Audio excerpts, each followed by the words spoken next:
What did all the best EU5 players do last week in multiplayer in order to not die and waste their weekend? That's what these country review videos will be about, or probably be about. It's a new video series. We're kind of making this up as we go along. What we will be doing is talking about each country played in the largest or potentially the largest EU5 multiplayer game and going over what tricks and tips they've used in order to get ahead of each other and not die and waste their weekend. So we will be reviewing things like their state privileges, their sliders, their overall diplomacy and what moves they made in the game, and just generally talking about things they are doing well or things they could be doing better. And of course, we will be going over what actually happened in the game, because since the last video I've done, a lot of things have happened in this game. The Italian crusade for North Africa has ended in a victory, but not a very large one. Muscovy has pushed Lithuania entirely out and now dominates the east. Poland has lost Krakow. Austria, has become an archduchy, and after becoming an archduchy, has managed to wipe peace or lose all their wars. And we have not lost land, but we're in a precarious diplomatic position. Hesse pulled off a rather funny 1v2. Sweden continues to press into North Europe, and everyone has converted to Latin. Why did we do that? We'll get into that later. Hi, kitty.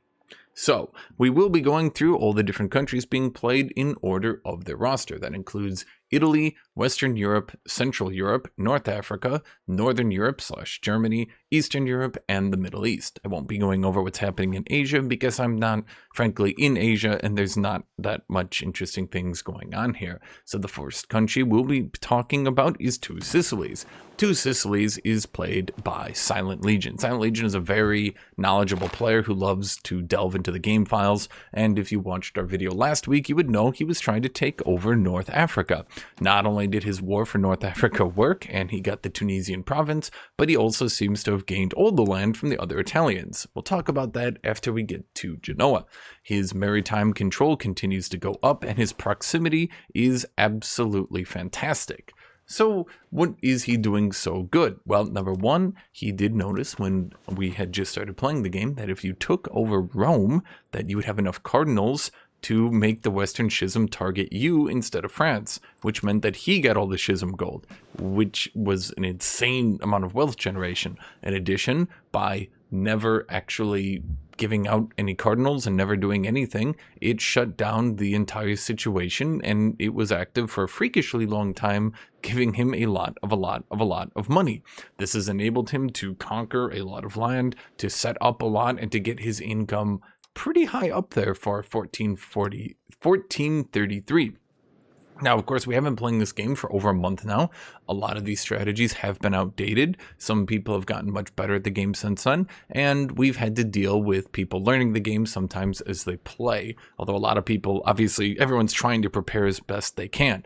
England has gotten a giant navy of 150 heavy ships, which we'll get into later, and this has somewhat terrified Europe. You will see that lots of people are building up their own navies of galleys, and we will see some naval coastal defenses, things like that going out. Naples has a very, very large standing army, and that standing army consists of 45 men-at-arms, 60 heavy cav, and 15 cannons. Now, when we are playing on patch 9, in patch 9, infantry is very bad. Unfortunately, most people built infantry on patch 7 when infantry was bad but playable, and now on patch 9, infantry has been nerfed to being, frankly, terrible. A lot of people are hoping that patch 10, which is still in open beta right now, will hopefully buff up infantry a bit more and make them playable again, so people haven't totally deleted their infantry. But if patch 10 doesn't buff up infantry, I'm sure you can see a lot of these infantry are going to be deleted. And you can see people are obviously over-preferring cavalry, which are quite amazing right now. Naples' navy consists of a ton of Mediterranean galleys. Galleys are being buffed on patch 10, so people haven't opted to start replacing their galleys with heavy ships, because galleys fight fine enough while giving you some naval control. Of course, the cogs are useful for transporting your army along the sea. Naples, as I did mention, has managed to culture convert a lot of different things here. I know Silent is doing this pretty well. 1.9 million Neapolitan pops. He has a vassal over here that is decently wealthy, and the land here is very wealthy for him. It doesn't look like this is integrated. Yes, this is integrated, but not cored. So even though the proximity is pretty good here, the control isn't the greatest. I mean, Tunis itself is still 45 tax base, so that helps immensely that he was able to grab Tunis. Now, we will get into what's happening in North Africa. Those of you guys who watch our previous videos know what's happening in there, but suffice it to say that North Africa has not managed to hold back the Italian crusade. Now, I did look through his nation a bit, and I'm not too happy with his innovative slider. A lot of people do have this at 100 or near 100 by now, and that gives them a very large advantage over Naples.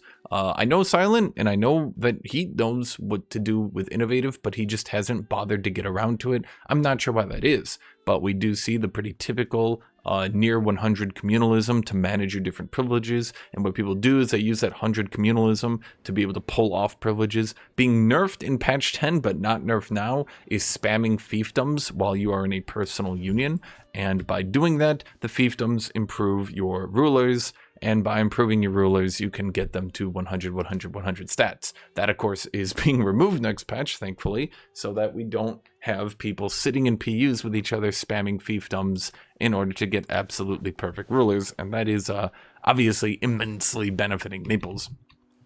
Now, Naples' diplomacy has been pretty strong because nobody around him is challenging enough to remove his territories. Hungary is getting outrageously powerful, but he has managed to, of course, defeat the Africans, push them back.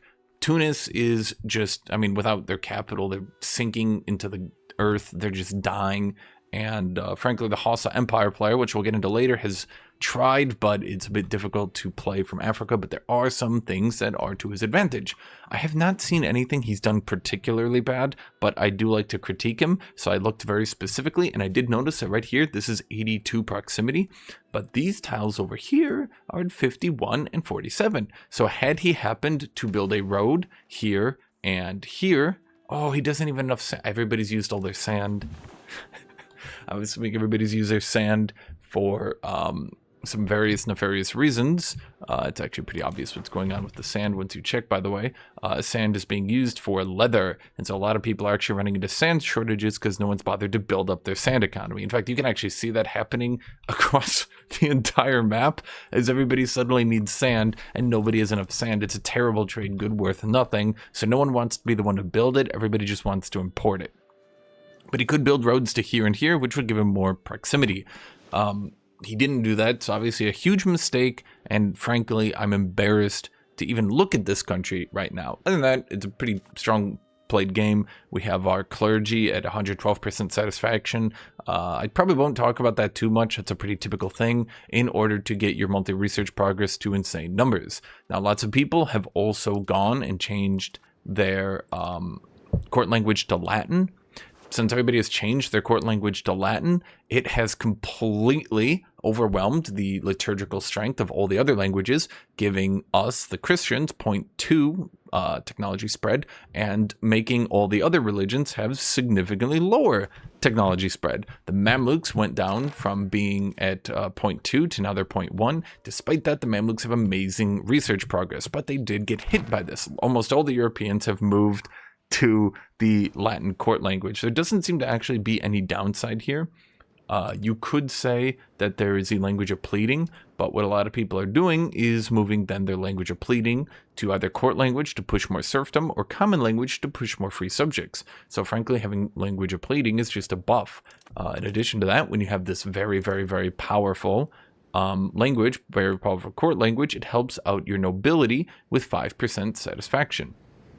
Then, because the liturgical language is a court language, you get 5% satisfaction on your clergy as well. So there's not much of a downside here. Overall, Naples has just played after the Western Schism. They've just been so insanely strong. They're doing their best Roman Empire approach here. Their maritime control is giving them control everywhere. And there's really nothing to be said. Naples is just doing very, very strong right now.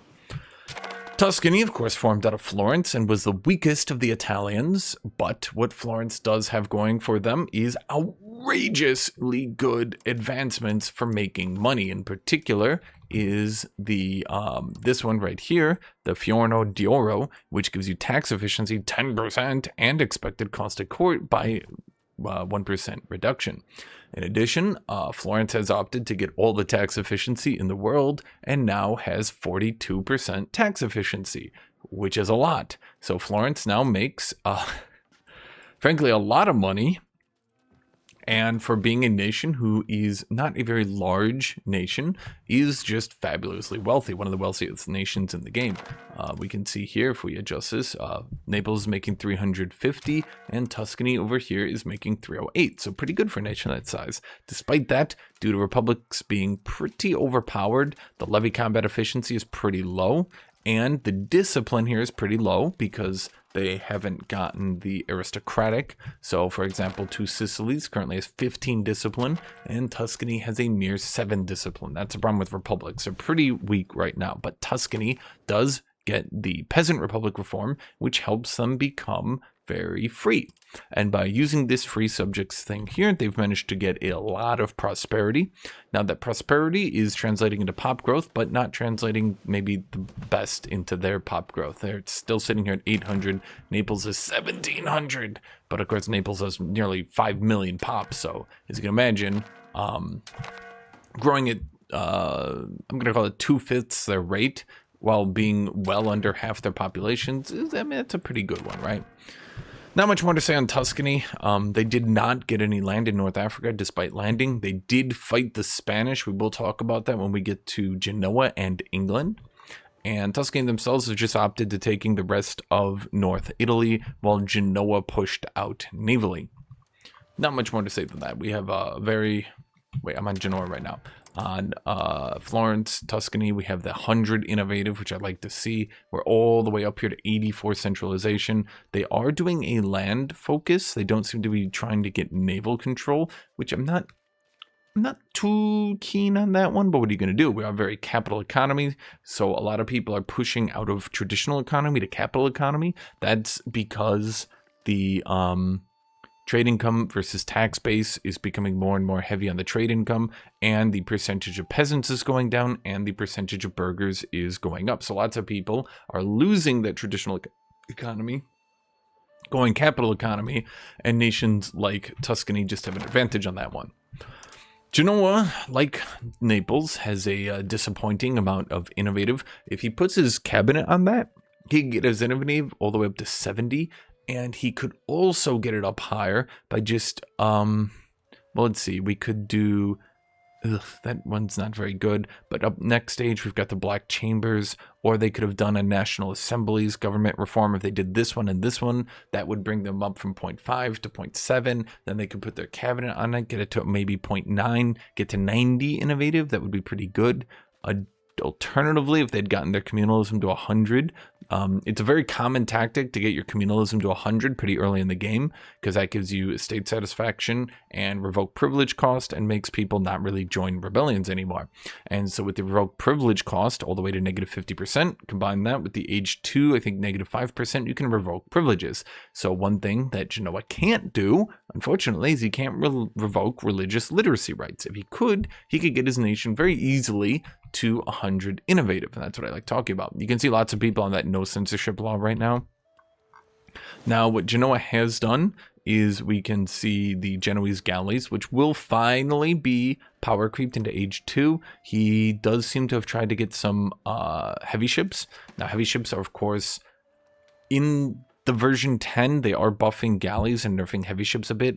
Unfortunately, we did math it out, and still, unless you are in these narrows right here, galleys will get outperformed. Galleys only perform equal to heavy ships in the narrows. So that means the Ottomans can do them, but everybody else is going to need combat with heavies in order to have the best fleet. But galleys are still, despite that, very good at getting maritime control while still having pretty good combat power.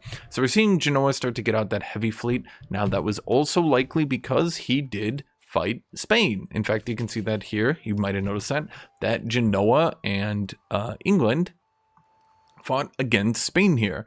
And in that, they destroyed the Spanish army. The Spanish army tried to land onto Mallorca, and the Genoese destroyed them. Now, a lot of that has to do with the fact that Unfortunately, Spain does not seem to have gotten the memo at all and continues to build pure infantry and handgunners, which are potentially the worst unit in the game right now. Handgunners are literally worse than men-at-arms, despite taking an additional research to get. So I don't think they've quite mathed out just how bad that unit is. But the Genoese army, with their crossbowmen and their heavy cavalry, did manage to completely destroy the Spanish army, and they took Mallorca.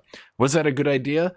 Personally, I don't think so. I don't think antagonizing the Spanish to get like 87,000 pobs was a good idea. I don't think Genoa is going to be able to hold that later in the game.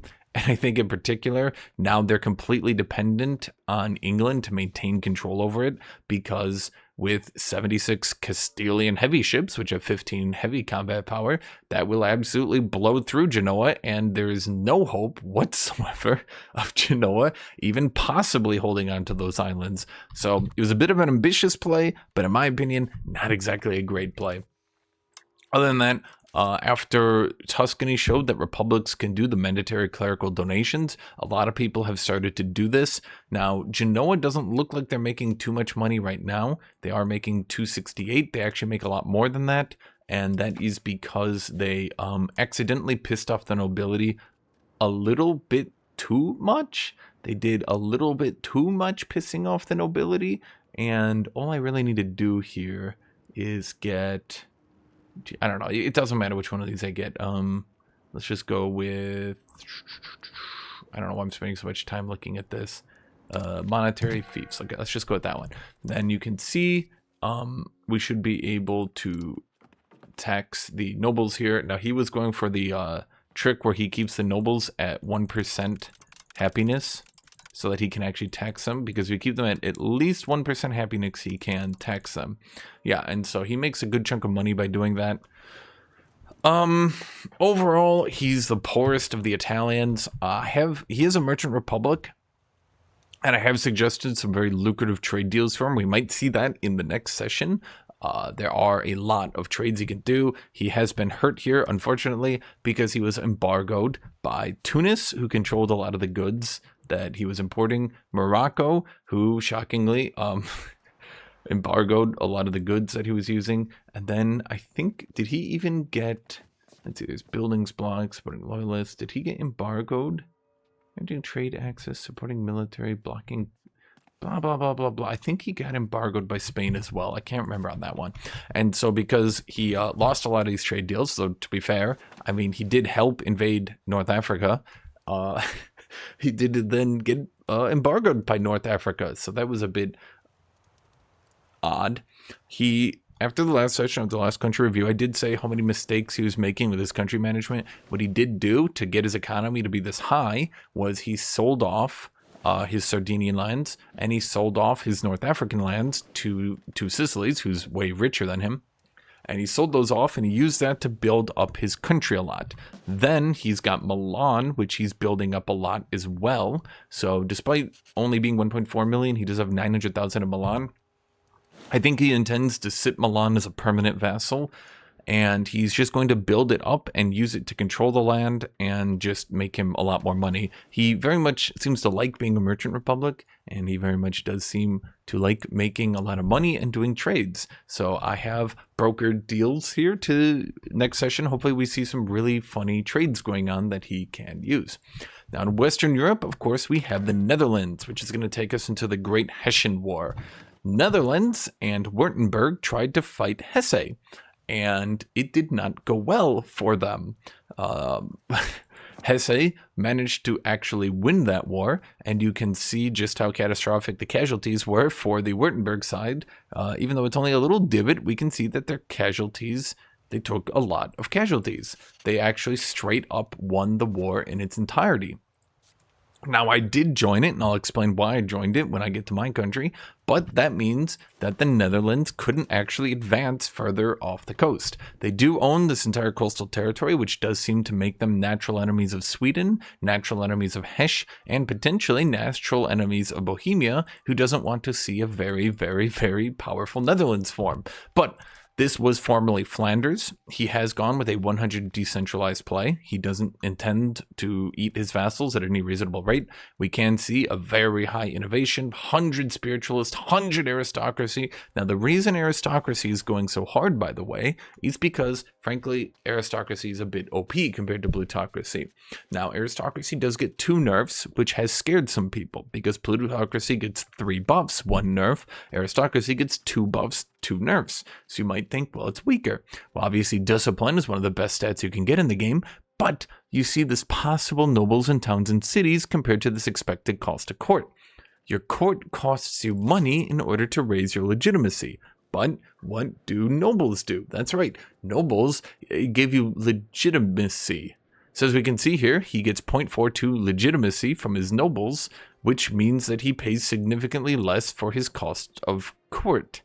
So aristocracy, going to 100 and spamming towns and cities, has become quite meta, because it gives you a nerf, but then it undoes that nerf and then gives you one of the strongest buffs in the game. In addition to that, the more nobles you have, the more discipline you have. So these nations are doing this. We can see 18 discipline on the Dutch here. So the Dutch are a very powerful nation. I mean, we can even see levy combat efficiency up to 90%. The poor republics are sitting over here 25 and 25. It's no good. They really do need to buff republics, by the way, developers. Republics are quite weak. But despite this, Hesse managed to win the 1v2, killed them enough, and we'll go when I go to my country, we'll talk about what happened, because it was yeah. Other than that, just a pretty typical game here. Now, the last time I talked about this country, I did not like that he didn't move his capital to Antwerp. Now, as I did say, Antwerp has that natural harbiter 0.8. Bruges over here, despite being, I mean, oh man, look at Bruges. Bruges is the most powerful city in the game. Bruges is literally the highest tax-based city in the entire game right now. And he wants to keep his capital in Bruges, but I think that would be fine. I think he just needs to move his capital over to Antwerpen, because then he will go from Antwerpen to the sea back into Bruges. Now, Bruges does still have a natural harbiter 0.25 with a 0.1 increase, so he'll only lose at the end of the day maybe 3, 4, 5 tops proximity on Bruges. He'll still have 100 control on it. It's just then his capital will be in Antwerpen, which will then get proximity up the coast way better, and get proximity to the land that he's controlling way better. And then he can start annexing those vassals eventually. His control isn't bad, but it could be better. And then just generally, his diplomatic situation has been interesting because nobody seems to actually try to oppose him. He does, of course, have this defensive pact. Is it a defensive pact with England? Yes, the triple defensive pact. Sweden, England, and the Dutch have this defensive pact. And they've been using it to just expand and do anything they want. I don't quite know why the Dutch worked with Wartenberg, but we'll see what goes on there in the future. Wartenberg is effectively a French puppet. And, yeah. So, they are very rich as a nation. And, oh God, you can see, I looked at this nation. We can actually look at the profit. These 16 fine cloth are making an income of 61. If we compare to Genoa right here, they can see they're making an income of 81, but a potential profit of 6. So these guys, all these fine cloth, make a profit of 6, and then Bruges makes a profit of 19. Now, why is that? That's because the Tailors Guild, see, they only paid 26 gold for their Tailors Guild supplies, but over here we can see they pay 58 gold. Why is that? Well, of course, that's because the Netherlands does have that age 1 advance. Flemish cloth, which gives 33% cloth output. And of course, with 33% cloth output, they can make a lot of cloth. And they can make so much cloth, in fact, that they can go far above the cap and still have it return a profit, which reduces the cost of the cloth way low, which in turn makes these fine cloth very, very profitable. Now, of course, we are in a multiplayer game, so it's quite hard to find people to export fine cloth to, but just the loop that he's managed to do in his country has made him very, very rich. For a country that doesn't start very big, Flanders starts with a very big tax base, but they themselves are not very big. Kitty is just explorative this evening. He does have his fort maintenance raised. I'm not too keen on that one. Are we drilling our troops over here? We're not drilling. So reasonably, he can't really get above 209 income. Now, 209 income is respectable, but maybe not as good as it could have been. Moving on then. This takes us to Hispania, because they changed their court language to Latin. Hispania did get bullied pretty hard by the English and the Genoese. Their coast was completely blockaded, and they were forced to pay a lot of gold and to give away Mallorca. They're not too happy with this one. Kitty, come on. They decided to do their capital on Burgos, which I just don't like. And they've entirely opted into not even trying to control South Spain. And I just don't like what's going on here. I think when we look at their income, this is not rich. This is quite poor.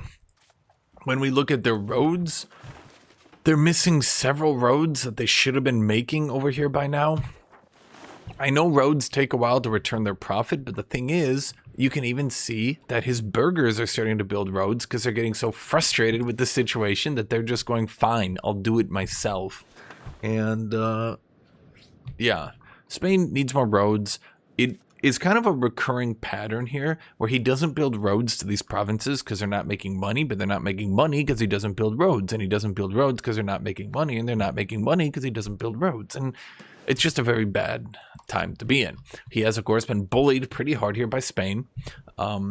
There was, if we were to start a new campaign, there's a very easy way to get to 100 communalism and 100 innovative early in the game. And of course, our good pal England here managed to do that. Spain did not manage to do that. England, I guess, understood the assignment way quicker and better. And unfortunately, this has given him a phenomenal advantage on Hispania, who is really struggling here to keep up. We do see him going free subjects instead of serfdom. The reason free subjects is really struggling to be useful is it lowers the amount you can tax your peasants, and taxing your peasants is a lot of money. Some people even tax their peasants into revolting just so that they can sink in a little bit more money, and they don't really care about them revolting. So free subjects is a little bit underpowered despite a lot of people trying to go it. I'm trying to go it, and frankly, I'm not exactly too keen on the whole thing. But we do see the sliders. He's decent on communalism needs to be way better. We're not very good on naval, and we're also not very good at land. I'm not entirely sure what he's going for there. He does have a weirdly good offensive slider. That one's very good, to be honest with you. And other than that, we don't have a lot going on here. And then, of course, our income. His income did flatline because he was trying to build a navy to stop being blockaded by England. He did manage to get the navy. He paid a lot of gold, and well, his nation's not really doing that great, but it is still doing better than Portugal, which we'll get to later. Now, of course, Tornado. This is played by Tornado Watch, by the way. Tornado Watch did a lot of testing in order to make his run work out. We've gone into him in our last videos. He rushed to heavies. He's got the wooden wall doctrine set up. You can see right here what he could do, and he hasn't noticed, by the way, is you can't actually sail into the Celtic Sea. So if he wants to block this entire area, he could just put a heavy here and here, and you can't actually sail past. And then if he put a heavy here, it would actually block Spain from ever being able to sneak past him. But with all his heavies here, nobody can try to do surprise landings. He has perfect maritime control. His proximity is quite good right now. We've started to integrate those vassals again.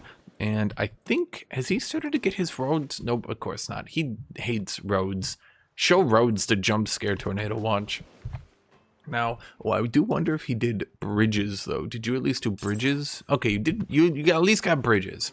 His income is very, very high, coming in at 317, and it could be even higher with some other things he could do. We could lower naval maintenance. We could, well, that's about it, to be honest.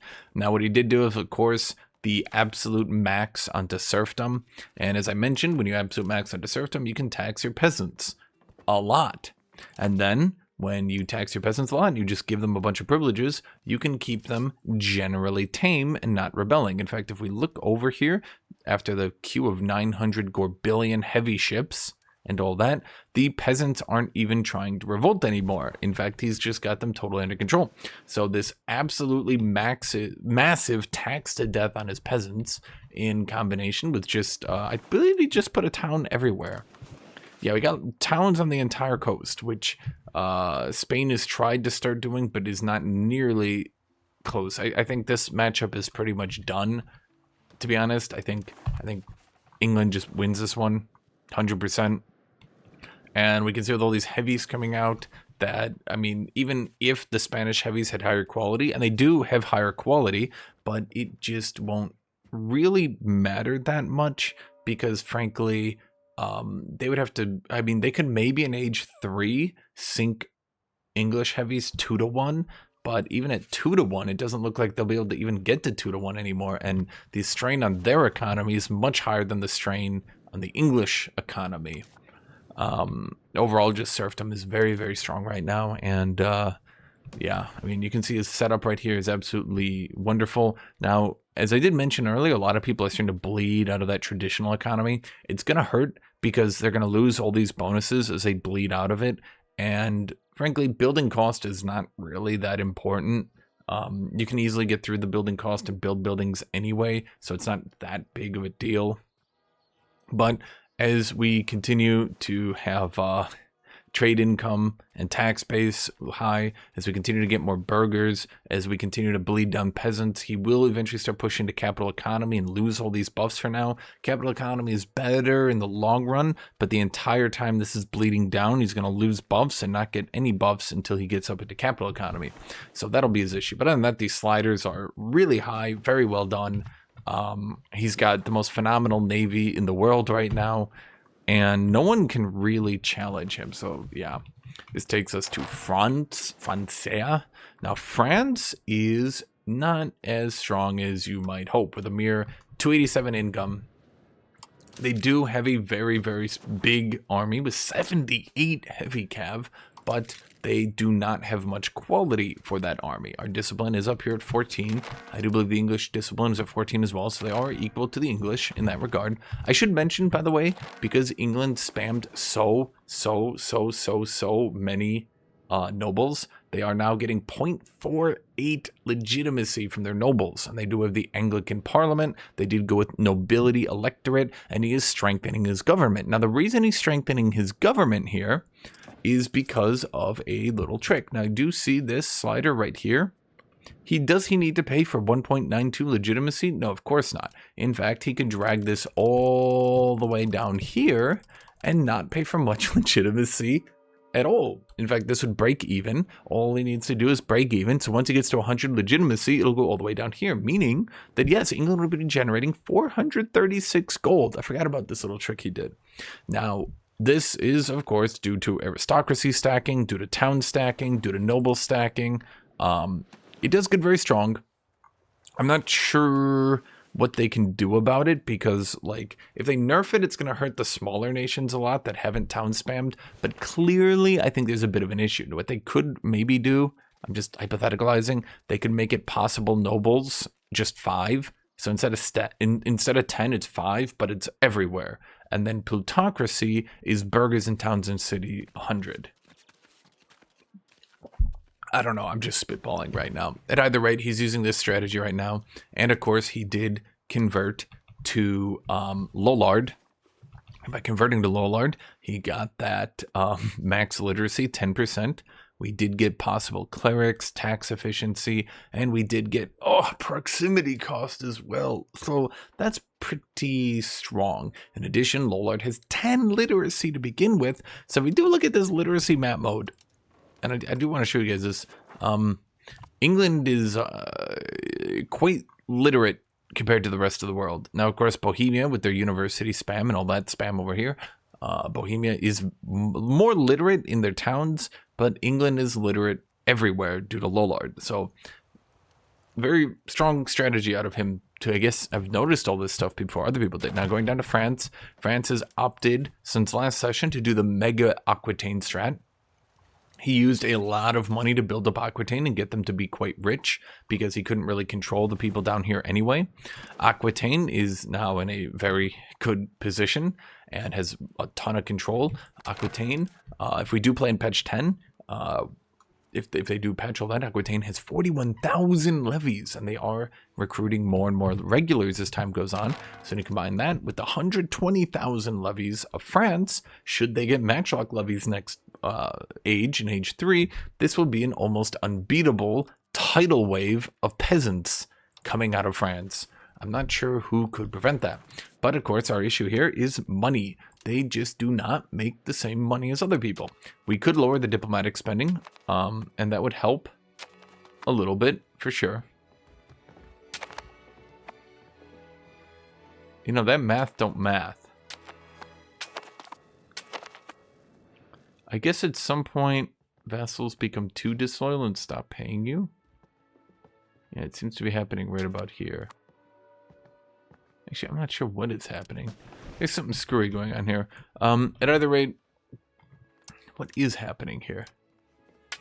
What was I going to say?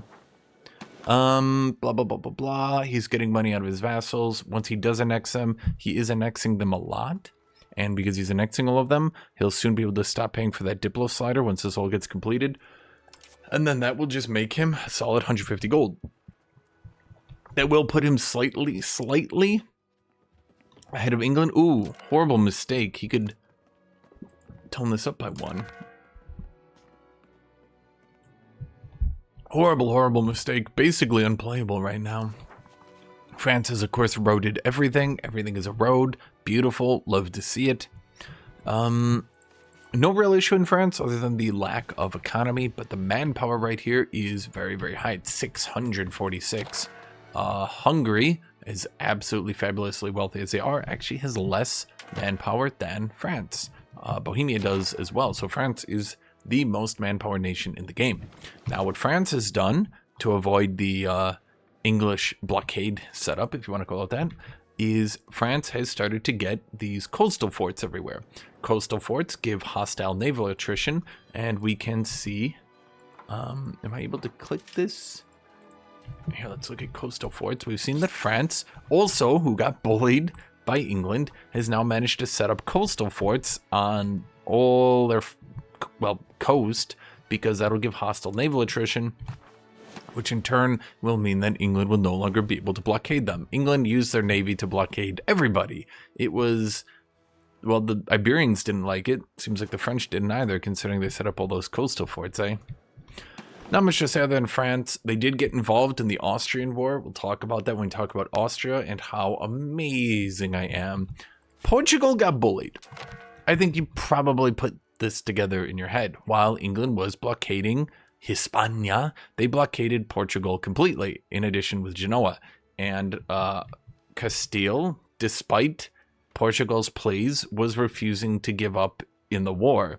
So Portugal sat and got blockaded and destroyed and blockaded and destroyed and blockaded, and they kept trying to build up, but they didn't really do the greatest. Their prosperity started to fall. Everything started to fall. They're still recovering their prosperity. Hasn't really been great for our Portuguese friends. The English and the Genoese blockaded and beat the shit out of Portugal, and Castile didn't care. Unfortunately, Castile didn't really care how much they beat up Portugal. They were not going to leave the war. That is, of course, when Castile tried to fight a pitched battle on Mallorca to take it back, and were completely destroyed by the Genoese army. And then they gave up. But for a good bit of time, Portugal was just sitting there blockaded, being bullied, with no army. They got an out-of-date army, and it looks like they got early carracks. Okay, so we can see Portugal did try to get some heavy ships here, 40 of them, in fact. Honestly, that's better than I thought. Wait, that's actually not too bad. Yeah, that means we have 150 for England versus a combined 115 from the Iberians. Hypothetically, England could lose that, particularly with the heavy ship combat that Castile has, and then in age 3, the Iberian heavy ships are 20% more cannons. That's 20% more heavy ship per heavy ship. So actually, no, I'm going to say this one. I think Portugal getting these 40 heavies, that's pretty not bad. I did not notice that. Yeah, that's not bad. That's not bad at all. Now, what is bad, of course, is roads.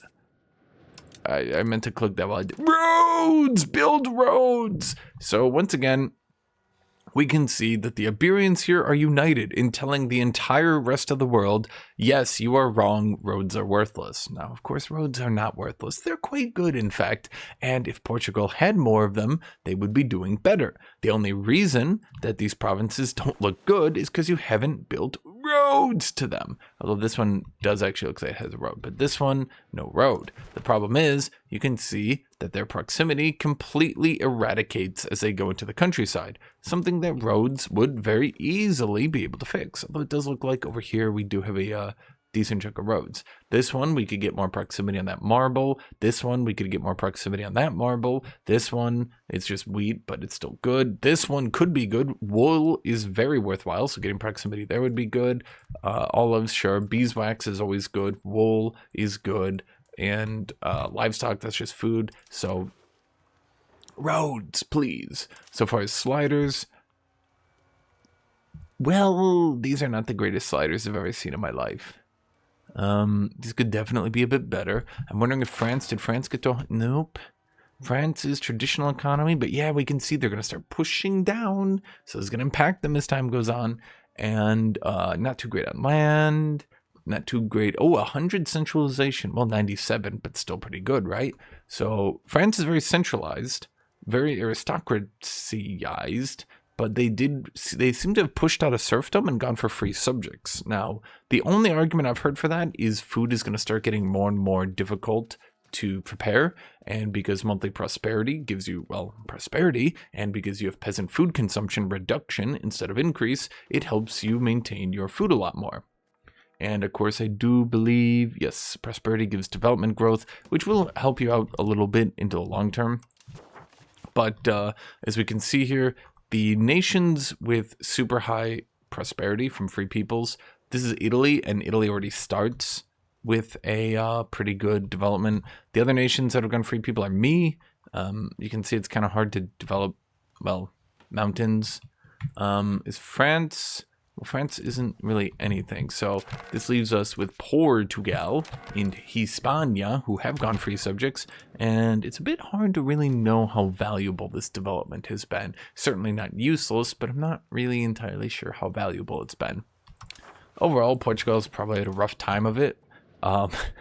Portugal itself is not a very strong country, and sitting blockaded and being annihilated probably didn't help them either, but at 40 heavy ships, that's a pretty solid recovery, but we do have the problem here where we only have 56 income. That income could be put into roads, and then those roads could be put into getting more income, which could be used to build more roads, which could get you more income to build more roads, to get more income, to build RGOs, to build roads for income, for RGOs, for roads, for income, for RGOs, for roads, for income, for... Do you get the idea here? It's not actually that complicated. This brings us to the Archduchy, the one and true emperor, Holy Roman Emperor Karl II von Habsburg. He is a sinner and indulgent and tolerant and a master of arms. Truly, many different things all at the same time. Now, Austria has been in a bit of a precarious position. That's because on my left side, we have the French-Wartenberg alliance. On my right side, we have Hungary, although I am allied to them now. I expect that to break at any moment here. Hungary, who is outrageously powerful. Bohemia, who is, well, you know, outrageously powerful. Wartenberg, who, as we can see with my diplomatic situation, Wartenberg is allied to France and Bohemia. Austria is just not in a great diplomatic position, so I tried to make many plays this session to keep my position a bit more tenable for a longer period of time. Austria, of course, I have gotten myself fully roaded up here. I fixed a lot of my sliders. I was talking about that in the last video I made. I had a lot of slider problems. So we got to our communalism pretty high, maybe not as high as it could ever be, but 82 is pretty good. We used that to fix up our innovative and get that up to 79. We got to 100 spiritualist. Our aristocracy is still there. We're pushing a bit into free subjects. I'm being a bit careful with it because if I go too much into free subjects, it'll be bad. and the free subjects' estate privileges are weirdly not good. In fact, they're huge penalties. I'm not sure why they did that. And we keep sliding defensive, offensive, defensive, offensive. It's kind of annoying how, like, you keep doing that. It's like every time you get into one direction, your country just pushes into the other. We have gotten mostly off traditional economy, and we're pushing into capital economy. That will be a buff, because when we go free subjects, that's going to give us less food consumption, and then we can go capital economy, and sure, that'll decrease our food production, but we won't be as eating. Now, as you might imagine here, we are allied to Poland, who lost Krakow. That's because the Polish decided, for some reason or another, they did decide to declare war onto Lithuania, and it was advised against by basically everybody, and I wasn't advised that they were going to do it.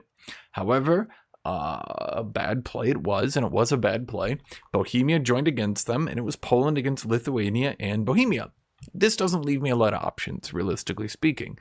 I can decide to stay out of the war, at which pace Bohemia gets 100% war score and Poland eats them and effectively knocks Poland out of the game. That's if I stay out of the war. If I get in the war, I'm also in a bad position, now fighting Bohemia, and my army was super outdated. I didn't have the cavalry upgrade. I was still all infantry from last patch. Not too happy. They nerfed infantry into the goddamn ground on a patch. Like, that probably should not have happened. But with infantry being so miserable, I could try to take defensive battles against Bohemia, but my army was wildly and laughably incompetent. Even defending into -2, the Bohemian cavalry were doing 3 and 4 to 1 casualties. Bohemia, and at the time Poland, had a very good army, so Bohemia did manage to beat my army and the Polish army at the same time, which was incredible, actually, when you think about it, because Poland had an army that was equal to Hungary, and I still had 10,000 infantry, and we could not stop Bohemia even slightly. It was a complete blowout. Not very good, that one. So Poland, we did try to get into Lithuania. We were stopped outside Kaunas, and Poland eventually did surrender the war after he ran out of manpower, because he was running a very big army, and he lost Krakow. Not only did he lose Krakow, but if we look into our integrations here, he managed to lose Krakow, and he managed to lose Lamza. So he didn't lose like an unfathomable amount, but he did lose his old capital, and he did lose that to Bohemia, who will now be able to use that. He has not given up, fortunately. He has decided that he's going to start spamming towns, and he's getting universities in them, and he's doing the best he can to try to get back into this game. Despite that, his income is quite miserable. So we lost the war against Bohemia, but we did stall them. We stalled them, and we got a truce, and we went back onto the defensive. And then I noticed the Great Hessian War. Now, this was Netherlands and Wartenberg against Hesse. I needed time to upgrade my cavalry because I didn't want to get into another war where my population gets slaughtered. You can see here on my population growth that it does not look too good to just be, well, slaughtered. You don't like everybody dying. That's not a good thing, right?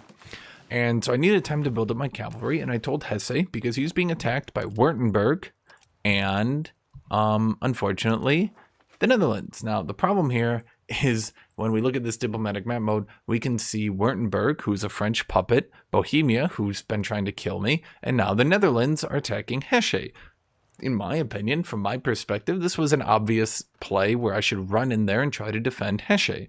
If they do try to turn on me in the war, then I'm a non-co-belligerent, and if they attack me anyway, I would probably die. But Hesse did manage to beat them 1v2 while I was setting up my army.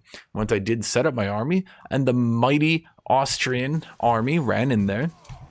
My army comp is 25 men-at-arms in the middle, because I didn't want to delete all of them, just in case at next age they maybe become good. Maybe the devs decide to buff them so Landsknecht are actually viable. But we got 15 heavy cav, 15 heavy cav, and 25 heavy infantry in the middle. And once the Württemberg and the Dutch army were smashed by Hesse, they couldn't put up much of a fight against the Austrians. And I had my army right, I think it was around here. And I was unsieging some Hessian land trying to help them out because our goal was to get Munster to Hesse. Because we got Munster to Hesse, that gives them a very powerful thing here, and then I would have a powerful ally. And I thought, oh boy, I'll get a strong ally because I lost Poland. Poland just got clobbered, right? And I thought, okay, well, if I can get Hesse and we can get him out, and that's when I noticed it, Chad. I saw an army. It was 8,000 strong, and I looked at its flag, and I said, an 8,000 strong army running at me. Well, maybe it's levies. Well, no, it wasn't levies. And I thought, 8,000? Well, I'd just beaten the Hessian army. So I'd just beaten the Wartenberg army, and I'd beaten the Dutch army, and I couldn't think, okay, well, which one of them has an 8,000 strength army? And it kept marching at me. And I looked at the flag, and I said, whose flag is that? And I highlighted the flag, and I said, that's the French flag. Unfortunately for me, due to the fact that Wartenberg, a French puppet, was being threatened, France joined the war, and the Austrians, despite their might, their valor, their competence, their humility, and their extreme talent, the Austrians were not able to hold back the French army. The entire French army did manage to push through the Austrians.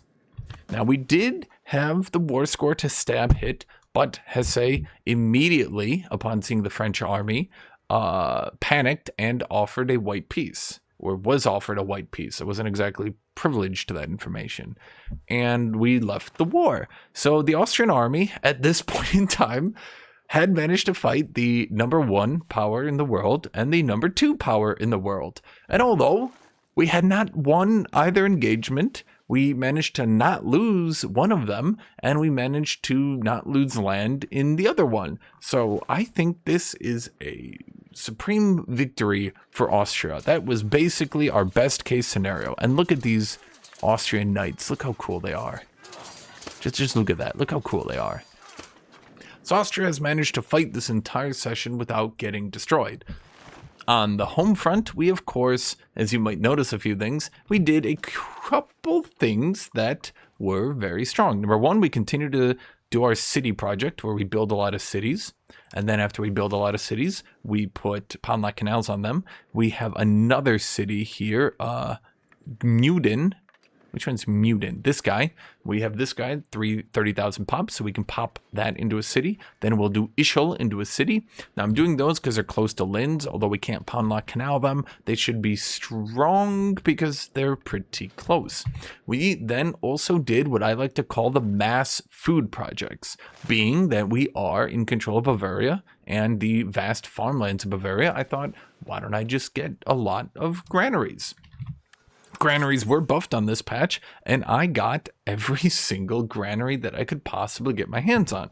And due to having so many granaries, my population growth went up to 1,654. For those of you keeping track at home, Bohemia has 996. Hungary has 1,463. Despite being smashed by the Bohemian army and their rather exceedingly large quality difference due to being able to run the Bohemian Age 2 special infantry supported by 2 flanks of heavy cav, we managed to continue to outgrow the Bohemians. We might not be able to win in battles, but we will outgrow them. And that is Austria's tale. We did run into some pretty obvious issues here. Masonry has been a huge problem due to having so many granaries now. It is pretty difficult to maintain the masonry for that. We are building all the masonry that we can. Now, if a province does have stone, then you will get a 10% production efficiency. Apparently, no, you won't. Wait, that's weird. Does it not? Well, it should have. That's weird. Yeah, stone in Oberden-Wienerwald. I love Austrian names. Oberden-Wienerwald. Why are we not getting that in Oberden-Wienerwald? Yeah, you're getting stone in Oberden-Wienerwald. Why aren't you Wienerwalding? Why is this guy not Wienerwalding? Wienerwald harder, buddy. You got a Wienerwald. Why is he not Wienerwalding? Wienerwaldless. I don't know. Something's buggy with that one. Don't quite understand it myself. Thus ends the tale of Austria, the little secondary power that for some reason nobody wants to let play the game. This takes us to Bohemia. Now, Bohemia, rich as always, has, of course, managed to set up... Well, actually, their sliders aren't really that great. Their communalism is pretty low. Their innovative is pretty low. Centralization is also low. But that, of course, is due to the fact that their subjects bled away all their centralization. That was due to the patch 9 change. All their centralization has bled away, which has hurt them a good little bit. They're also going to start bleeding down here on traditional economy, which is not good. We are going into free subjects, but not too far into free subjects right now. Could be a bit better. Not 100 spiritualist, even though you can actually... Oh, he's Hussite, so he can't actually do it. Now, what do we do on our Hussite religions? Max literacy 10, which is frankly absurd. Hussitism itself gives pop promotion speed and conversion speed. Not too exciting, to be honest. Max literacy 5%. So max literacy 10 and 5 and proximity cost. Boy, that is... Brrr. So what does Catholicism get again? What do the Catholics get for this one? His proximity is pretty much perfect on that one. In fact, that would actually explain why when I looked over here at the literacy map mode, that the Bohemians read very well. They read a lot. The Austrians haven't quite learned words yet. They struggle with them. Don't make fun of us, okay? We were too busy dying against the Czechs to possibly learn to read. The Bohemians, of course, did manage to get Krakow, so that's a big swing and a win for that one. They have pushed north and taken all of that. If we do look at the Austrian sphere of influence, despite having less population than me right now, that's something of an illusion because Moravia has nearly 500,000, and then these vassals over here have about 1 million between them all. And so actually Bohemia is pretty close. Once we factor in these ones, I would say they're actually above 4 million population, which is nearly double mine. That's actually above Hungary even. So they're doing quite strong. The Hussite war situation has of course given them near limitless amounts of money, which they have used to pump into an absolute globule of regulars. We can see right here they have 6,900 cavalry, 4,200 infantry. The only nation on earth that I think has more than that is France, and only on cavalry. So Bohemia quite strong right now. Bohemia, so hot. Bohemia. Other than that, we can just see a mass mobilization of all resources available. Manpower is up to plus 553, a total of 33,000. I have a total of 23,000. France has a total of 38,000. So 33,000 is a pretty good number to be at right now, particularly. In fact, let's actually look here. What is Bohemia at? No, they're totally capped as to armories. Now I'm wondering, actually, if we do armory, could we, let's see, 1, 2, and then there's one over here he can't build because he doesn't accept that culture. How many would he be allowed to build in here if he did? I don't know. City size at 23,000, so probably 2 armories. So he does have more manpower that he can generate. I'm actually wondering, does France have more manpower that they could generate? France, oh, France does. Yeah, France might be able to get a little bit more manpower. Maybe like 150 more, you know, not a big deal. Okay, so Bohemians got more manpower to generate. I think I'm actually just tapped out. There's only so much little Austria can do here. The little country that could, the scrappy underdog, the comeback kid, the fighter versus Blobhemia up here. Savage, evil, not even drilling his troops. He's so determined to destroy me. Income, let's look at this income. So Bohemia got their income. Well, that's not very good. Oh, it's because they're paying for legitimacy. If that equaled out, we'd be at... Oof, 300. That's a lot. 300 income. Well, fortunately, scrappy little Austria here has managed to get to 228, which is a good number. That's above like all the other countries. So I'd say scrappy little Austria, the little fighter, the guy that's gonna win this in the end. Comeback kid, you know. We're not quite on Bohemia's level, but we are weaker in every single measurable way. every single way we are actually weaker, but you know, it's not about strength on paper, it's about strength of diplomacy. Okay, and that's where we come up ahead by diplomacy. Ignore the promote radicals that gives him 10% more damage. Ignore that. That doesn't exist. That's not real. Let's see, Austrian. See, he has 15 discipline, we have 13. That's not good. That's likely due to stacking so many cities with so many nobles. Unfortunately, you know, there's only so much you can do against Bohemian money. So Bohemia, I want their sliders to be a bit better, but overall, I mean, we're doing a pretty typical game on Bohemia. Good proximity, lots of cities. He could be spamming a bit more cities. Frankly, I do not understand why he refuses to eat Moravia. That's just 500,000 pops he could eat right there. There might be some tactic or something, but I sure don't understand it, to be totally honest with you. I just don't agree with the never eat Moravia strategy. I don't think that's so much a strategy as...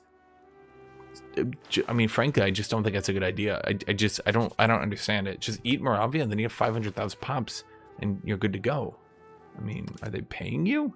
Are you being paid off by Big Moravia? They're only giving you 15 gold. There's no way with his proximity, because you have to remember, Bohemia has that law here, the legal code, that gives 10 proximity cost, which is a lot of proximity cost. 10 proximity cost and centralizes you.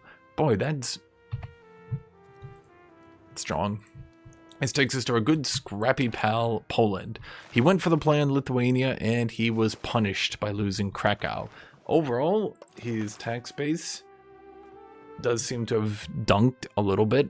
We are recovering. We are getting universities. We are doing our best. The scrappy little country that could. I suppose a lot of countries are like that. We are full decentralized. We are not very innovative. He's not spiritualist at all. He doesn't believe in God. He's not free subjects, and he's not serfdom.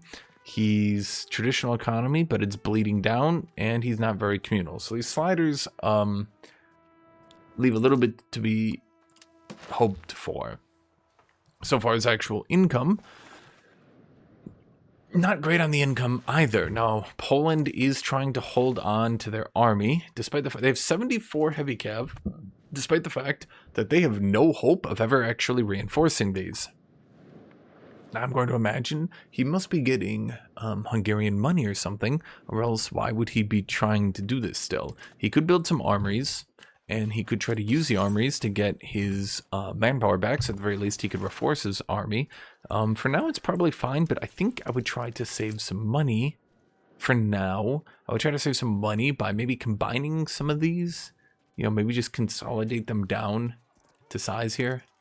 That would save a good chunk of change. I know that's probably disappointing, but I don't think you can really afford 78 heavy cav anymore. So I would definitely recommend consolidating these down. There was a time in Europe when Poland had the best army, but even the best army is second to Bohemia, because no matter how good your army is, if you're the strongest in the game, Bohemia is stronger. It doesn't matter. They're like, no matter how strong you are, they're just always a bit higher. It's just if you get weaker, they get weaker. If you get stronger, they get stronger. How strong is Bohemia? They're always stronger than you. So I think if he consolidated down a little bit, saved a little bit of money, he can't really afford it anyway. If he did stabilize his cost of cord and he consolidated down, he can maybe build some armories, get that up. Ooh, that's just rough, because he lost Krakow. He lost a fourth of his country. That's never something you want to see. It is recoverable. He is getting lots of universities to try to recover from this. But even the universities, I mean, he doesn't have the innovation to deal with that. So he should really focus on getting innovation. He should grant some of these privileges. He should try revoking religious literacy rights so that he can get more innovation. Focus on getting that innovation as high as you can. Now, of course, we do have monthly research progress, 1.86. Austria is 2.01. Bohemia is 2.01. Naples 2.08. Tuscany 2.27. Genoa 2.21. France 2.07. Oh, 2.26. Ugh. I mean, that's what 10% literacy gets you. 2.10. The fact he's keeping even. Oh, because he got Wave of Innovation. Oh, wait, but if he has Wave of Innovation, he could hit 100 innovative. He should be pushing for that right now. Hit that 100 innovative and try to close that gap. Portugal's 1.84. That's just not terribly great. Heshe is 1.98. You are 1.95. Did I already look at you? 2.28. Okay. So far as technology is concerned, Poland is, there we go. Poland is not doing too great on technology compared to other people. Financially, yeah. You know, sometimes you go for a play and it doesn't work out. But I think the problem is that his cavalry got bogged down in the forest forts. He couldn't really siege them as much as he wanted. The forests were very difficult. He couldn't see into them. He couldn't see where the Lithuanian army ever was. His manpower got dragged down through battles. Then the Bohemians hit him from behind. I obviously didn't have a very strong army at all, but to be fair, I was never going to be able to match Bohemia to begin with. This brings us to the strongest nation in the game, Hungary. You thought it was Bohemia. That was a lie. It's actually Hungary. Hungary with a colossal 611 income. How does he have 611 income? Well, little advice to if anyone who is a developer is possibly listening to this one. There's a little bit of an issue right now where gold makes infinite giga money. Which one is it? Is it you? Is it you? Yeah, this guy. So gold makes infinite giga money, and you can get a gold output modifier on your gold. So it makes even more infinite money. And then what you do is you trade away the gold, which makes you even more infinite money. So who is the strongest trading nation in the game? Who makes the most money on trade? Is it literally the Merchant Republic or some dude with gold? And the winner by a long shot, some dude with gold. Personally, and like I'm actually thinking this one out loud. I do think gold should weigh more in trades. Right now its transport cost is 1. Now, to be clear, that means that it actually takes the same amount of weight to transport gold as it does beer and beeswax and books. Gold is heavy, and I think it should be a bit heavier to transport, so you can't make as much ludicrous profit from it. But Hungary has used this to their advantage. Their proximity is infinite. They have assumed direct control over their entire country, which is quite powerful when you have 3.5 million pops. He has then also used that to, I mean, you can just see the amount of income he's getting right here. I mean, his trade income is 100. Then he makes 400 on taxing his commoners. So we have talked about serfdom. Serfdom is very strong. Very strong. Too strong? Probably. I think serfdom should probably be nerfed. I think it should probably be negative 5% on the free people side and 10% on the serfdom side. A lot of serfdom strategies coming out. And of course, to make that serfdom very strong, we are using lots of estate privileges to push that serfdom so that you can still keep them loyal. And even if they weren't loyal, we'd just be taxing them anyway because free gold is free gold. So yeah, nothing to say about that one. Gold is very valuable. Taxing the commoners making the gold is very valuable. Then taxing the trade happening from the gold is still very valuable. And yeah, I mean, maybe you could argue silver should be 1, fine, but gold needs to be 2. That's just my opinion. Let's see. His army is very, very, very strong here. I got 60 heavy cav, 30 men-at-arms. So again, there was a little bit of time where Poland's army was stronger than Hungary's. Despite that, Bohemia still managed to win. Bohemia is unbeatable. Hungary has 30% cav power, 9% discipline. He can go primacy of the nobility though, so that would put him at 14% discipline. He does have that 30 cav combat from being Hungarian. So now that the Polish army has been defeated, it does appear that Hungary will have the strongest army in Europe. So strongest army in Europe in combination with having the infinite money, that's quite powerful. Now he is sitting here on a parliament. I'm wondering what he's going to do for it. I expect we're going to have the day one alliance break on Austria. That's what I suspect is going to happen. We'll see. We'll see. But that's kind of my thoughts on the whole matter. He does have the Ottomans to contend with. The Ottomans made quite a good comeback. They seem to have untilted and done pretty well for themselves. And yeah, I believe all this land, all this land is cored. And not only is it cored, but if you actually look into it, he unserbed it. Vassals culture convert way too easily. I saw a lot of people on the forums whine that they were trying to make vassals not culture convert anymore, but I just don't think that you should be able to eradicate a group of people in like 50 years. I mean, it's just me. I just, once we get to Muscovy, we'll talk about it, but maybe annihilating groups of people should be a bit more of a involved process and not something that just sort of happens free instantly. Nothing really to talk about in Hungary. We do have not the most innovative. Other than that, I mean, everything's just going pretty well for them. Aristocracy could be a bit higher. That's about it. Centralization is good. Are we actually capping the centralization? Yeah, this will be 10 more. And then with 10 more centralization, that'll push them to 93. That's going to be pretty high. Very good innovative, centralization, spiritualist, aristocracy is still pretty high, traditional's still good, but that's going to start bleeding down, so wait to see how that goes. Then communalism's pretty high as well. Pretty solidly built nation, no real flaws here. Irrigation going down everywhere to have the livestock. Saving up 5,000 gold, 600 a month. Nothing really that can stop Hungary anymore. They also, actually, when Genoa sold their land to get money, Genoa also sold their land in Crimea. This is actually now Hungary Kaffa. And so Hungary does intend to go east and take all that free real estate. At which point, there is nothing but Hungary. Hungary is all. This takes us to North Africa with Tunis. So Tunis lost their main city. And then I think they tilted maybe a little bit. Which, it's understandable that they would tilt a little bit. But they... then their main city starved. The remaining city starved so much, in fact, that they lost 30,000 pops on it. Which was curious. You definitely don't want to starve 30,000 pops.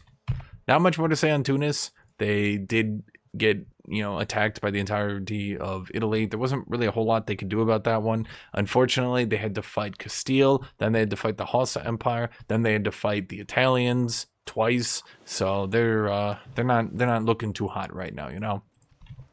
As for Morocco, if you ever want to jump scare Morocco, show them a road. Any road will do, because by God do they hate roads. I truly believe roads are their kryptonite. Roads killed their father. That's the only explanation I can possibly think about. Morocco is not doing too great on the income either. Very poor nation, bleak, backwater, kind of disappointing. Morocco is actually quite a rich nation at game start, and they can make money if they do things well.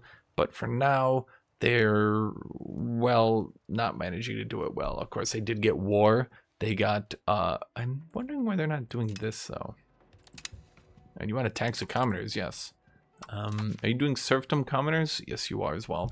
So how does marker sliders look? Not too bad. Could be better. I've seen worse. Middle of the pack, really. Now, what Morocco has had a problem with is first they had to fight Castile. Then they had to fight the Italians. Then they had to fight the Hausa Empire. Then they had to fight the Italians. And then they had to fight the Italians. And they haven't gotten much peace. But still, despite that, I just don't understand. It's like the second you cross the mountain range here, nobody wants to build roads anymore. You want to see how bad it is. Look at this right here. Build a road. He's got his capital road. They're right there.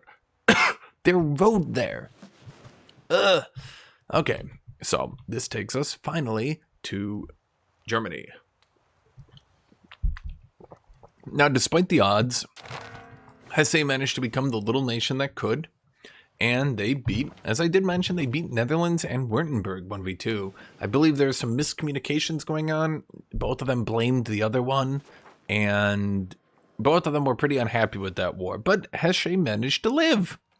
Hesse managed to fight Wartenberg, the Netherlands, and France and come out alive, which in itself is a good deal. They then started to mass annex all the little guys about them. Now that means that they're not too integrated right now. They need to work on that integration, but they do have two dudes, well, working on the integration. Now once all that's integrated, they do have a pretty good proximity control around them. They probably have no centralization. Yeah, they're trying to push centralization. How are we doing on roads here, buddy? Roads are fine.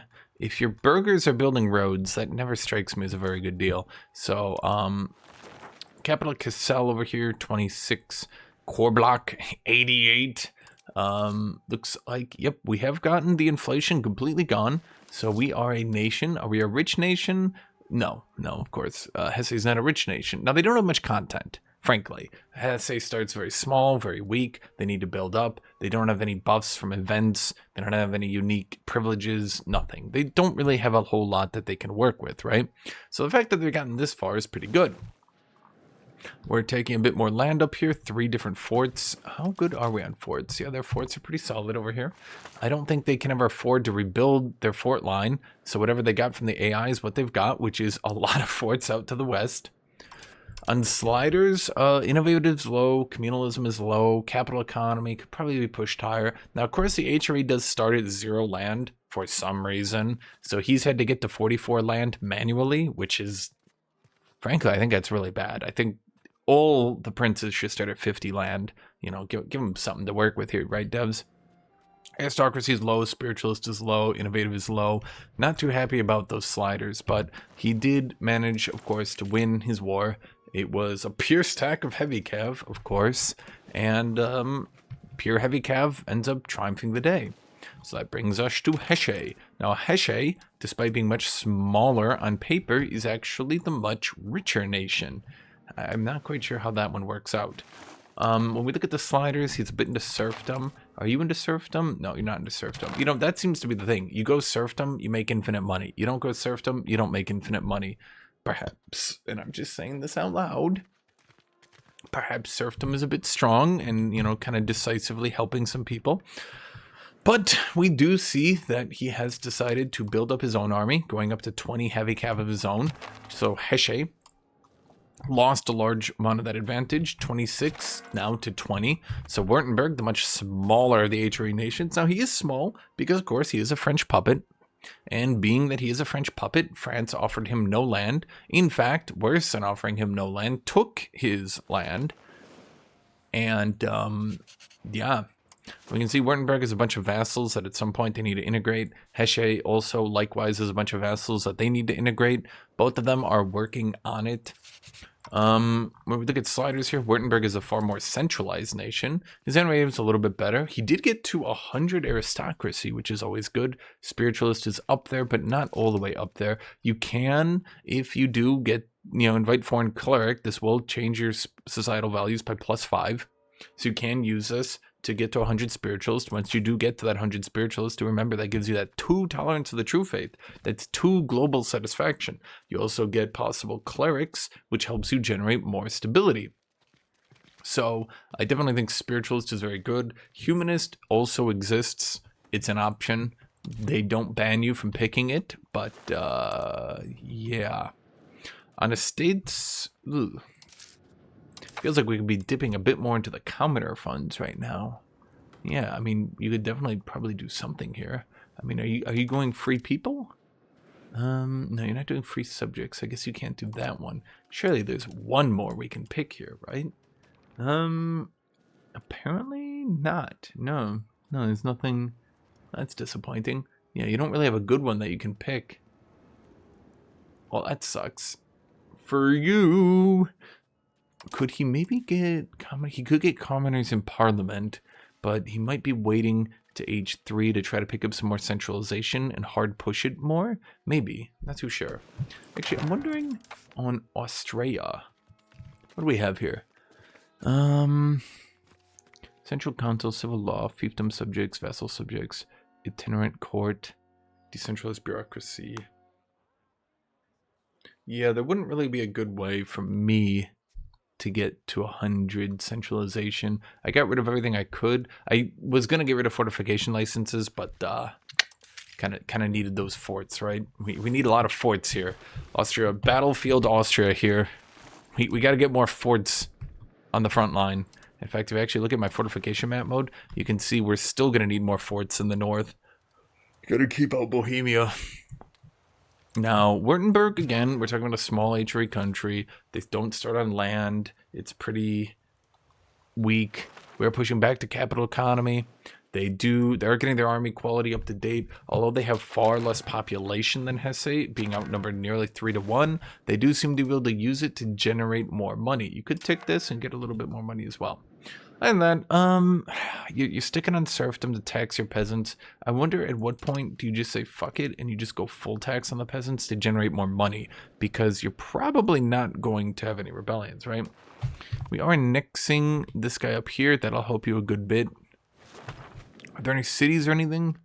You do have the city of Speyer, so that's pretty good. We are considered a duchy. So far as culture, you are a little bit over on culture, but not too bad.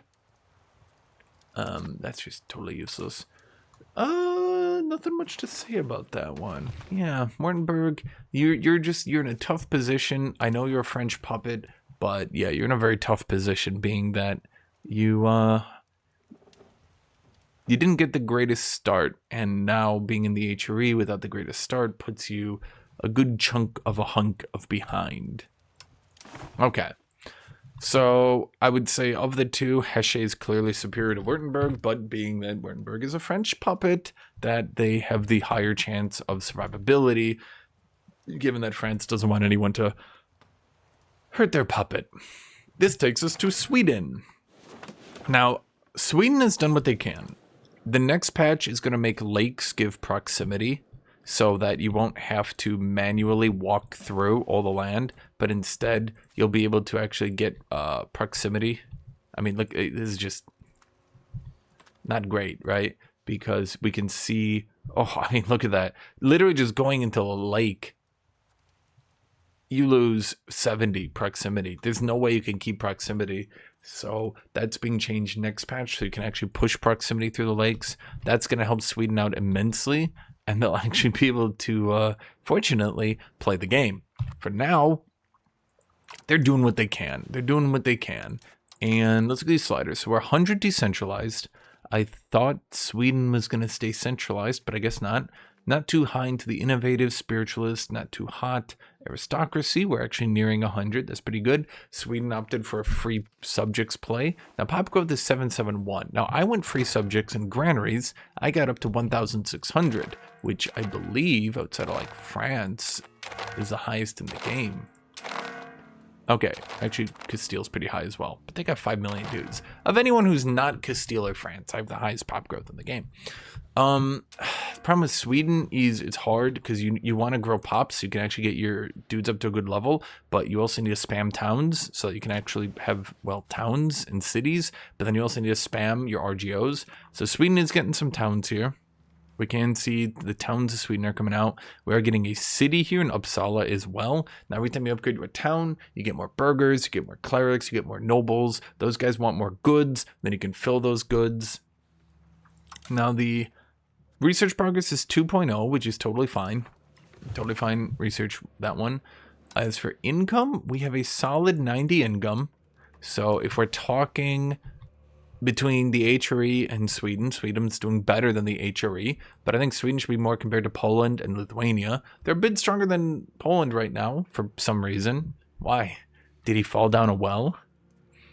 Diplomacy is giving 30 gold. No, because they're getting money from England. Dun dun dun. Dun dun dun dun dun. Done. Done. It's just evil. They're evil. It's because of eternal Anglo. I thought they were going to stay centralized, but I guess not. Now we just vassal spammed everything. Sweden at the end of last session looked like they were going to try to bully Lithuania, and then they ended up not going through with it.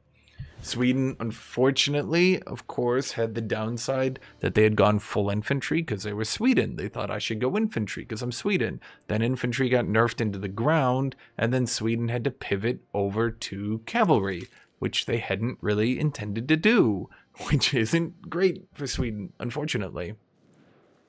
So Sweden's definitely in a bad way from that position. They do have that 20 discipline because they did get that Swedish. Try it again. They did get that Swedish steel in Age 2. Their nobles of primary accepted ratio is pretty good as well. Aristocracy is pretty high. So fundamentally, Sweden's doing pretty good. I mean, discipline of 20 is solid, right? I mean, what's Bohemia at right now? 15. So Swedish Cav wouldn't be able to beat the Bohemian Cav due to the damage to heretics bonus, but you know, they would at least get closer than I did at any rate. Proximity on Sweden has been doing pretty solid. Now they have been kind of playing in the background for a bit. They will get proximity in here through their lakes next patch, and they have been trying to build a navy, I believe, to exert maritime presence. So they're kind of doing the best they can. They're not really fighting a fighting navy. They're building a transport navy that also gets some maritime control. That's about all they can really do. I mean, they're Sweden, right? Like, their start is just so weak.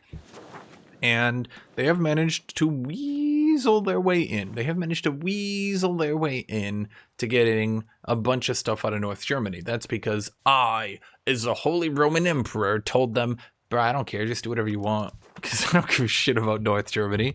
So Sweden's finally getting in here. They're finally making plays. They didn't manage to bully Lithuania, which is a bit disappointing, but it does seem that Muscovy didn't exactly need them for that one, apparently.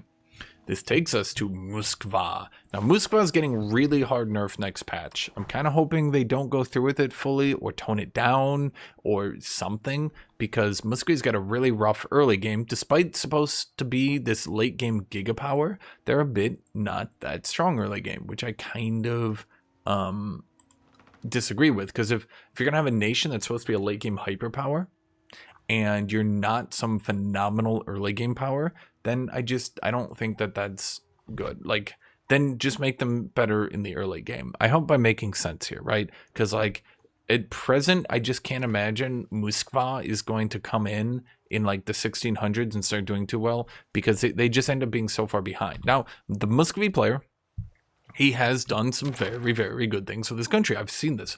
98 centralization, despite having all these vassals. He is pushing it with his cabinet to just keep it going positive so he can continue to push it up. So he's pushing with that, and then he's pushing Kazeni Prikaz, Prezeni Kikaz. That is the cabinet action for proximity. So he's pushing that, he's using that, then he's trying to migrate into his realm. What he did do to make this all possible is he told all his vassals, turn everything Russian. And they are turning everything Russian, which is strong. 3.5 million Russians. The only one bigger is the 3.6 million English, which, I don't think Cornwall and the Irish and the Welsh should all have been eradicated that quickly. I feel like vassal culture converting, in my opinion, a little bit strong. But the proximity here is pretty solid. He is making a good bit of money for Eastern Europe. Coming in here at 144, that's a solid amount of money, and that's with his fort maintenance up, and that's with him colonizing, and that's with him spending on Diplo, that's with him spending fully on stability, which I don't actually understand why he's doing that. He could bump that up by one, just leaving money on the table, buddy. Once we integrate more of this stuff down here, which I'm going to assume is what he's going for next. Yes, exactly. So he's going for this stuff down here to integrate, turn it all Russian. And once that all becomes Ruskvian, he will just continue to be more and more powerful, right? Pop growth is at a mere 1700. That's because I'm going to imagine he is a serfdom nation. Who would imagine that Russia, of all nations, serfdom? Really? A nation of your talents? And, yeah, that's it. I mean, he bullied Lithuania. He took the Lithuanian land. I'm wondering, can we see the integration here? Yeah, so I think that's what he took. I think he just conquered it directly, and he's just been I guess just sitting on it, waiting to integrate. I don't really know. I think that's what he took. I don't know. No. Oh, wait. No, I know what he's doing. Oh, it's obvious. He's a genius. He's a mastermind. He took exactly the land needed to form Russia. Yes. So once he gets Tsardom, that will be 5% proximity cost. Now, I do believe he gets some stuff here, but it's like, whatever. I mean, if we get to age 5, he gets tactics, which is like... We're not getting to age 5. Now, Russia at this point can continue to colonize and push east and use their money. They're just going to continue to get stronger and stronger and stronger. We'll see what happens after they get nerfed a little bit. He was probably hoping for that age 3 power spike, but now it's nerfed down. Not exactly, you know, the greatest when that happens. As for Lithuania, what happened to Lithuania? What happened? So Lithuania does not have the economy of Russia, and he seems to have made some pretty large blunders that I don't entirely agree with here. Now, on our sliders, he is full decentralized. He's very innovative, though. I mean, how innovative were the Russians? And not very innovative. In fact, their sliders, other than that crazy centralization and aristocracy, their sliders are not exactly wowing me. Lithuania, on the other hand, 100 innovative, I mean, that one's easy to do. Decent spiritualist, very good aristocracy, good serfdom, good traditional economy, good communalism. I think Lithuania's probably done about as well as they could have. Now, I do think that Lithuania could maybe have fought Russia, because if we actually do look at their army quality, they have the finest of horses advance, which they got from age 2 mill ideas. They've got the removal culture for cav combat right there. Then they got the Ramuva culture for the morale of armies. Unfortunately, as I did mention last time, they still haven't used their vassals to culture convert. Looks like they did a little bit at best, and importantly, they still haven't used their vassals to religiously convert. So there's a problem where he's kind of stumped here. Now, next patch, the topography will be removed by roads, and that'll help Lithuania out. So Russia will get nerfed, Lithuania will get buffed. The Lithuanians do have a very large quality advantage on the Russians right now, but I don't think it's enough to do much, and he did lose that first war. Now, you're probably wondering where Lithuania starts and where Poland ends. I don't know either.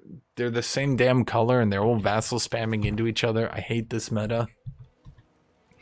Yeah, I just wish that they had done the culture converting. They should have done the culture converting. They should have done at least the religious converting, because now they're going to be running into issues where there's nothing they can realistically expand to. And let's go look at these locations. Locations, good amount of towns. They got another city. Could definitely be better. Could be worse, but could definitely be better. The road situation, lots of road. Lithuania's a road, so you know, like A+ on that. Good job, right? Muscovy could definitely use more roads. We can actually see where you can see the exact moment they hit having no roads, right? I think roads are invaluable. Get roads here, boom, free proximity, roads here, free proximity, roads here, roads here, roads here, roads here, roads here, roads here, roads here. I mean, I think people are seriously, dramatically, catastrophically undervaluing roads. But Lithuania, he's doing what he can. He does a drilled stack of cavalry. I'm wondering, did he just surrender to Russia? No, he's not allied to Russia or anything like that. So maybe they'll fight. But, yeah, I mean, once Muscovy gets to this size, I'm not sure there's much you can do to prevent it anymore, right? So this, of course, takes us to Hildrik. Everybody's favorite, Hildrik. Everybody loves Hildrik. So Hildrik lost that war with Bulgaria, but he didn't lose. He more white-pieced it, I think. And then he went into full tilt for the rest of the session. Then last session, he spent picking his country back up. And since then, he's managed to get significantly better control everywhere. Like, significantly better. Like, he's actually doing pretty solid right now, right? And he has gotten his army quality to be pretty solid. 20% cav combat, 25% discipline. In 4 years, I believe he can start proccing the chance to upgrade his Timar system. This can be upgraded into a 20% cav combat, 20% cav maintenance. So that will be pretty substantial for increasing his quality. He'll be 30 cav power, 25 discipline. That actually puts Hungary to shame. His actual army itself is not terribly big. oops, he only has 21 heavy cav. He doesn't even have combat with heavy cav. He should just be stacking that heavy cav, right? Looks like he got some janissaries, but unfortunately there's a problem where infantry are useless right now. His total manpower is up to 20,000, so it's not exactly terribly high. If you look around Europe, all of Eastern Europe's total manpower is pretty low. Even Poland, well, I mean, they're dead, but, you know, hypothetically, their manpower is still pretty low, right? So if we compare them to Eastern Europe, then the Ottomans are definitely high, but if we compare this to Central or Western Europe, not very high. Central Europe and France, they're like giga-militarized, right? If you look at Hesse over here,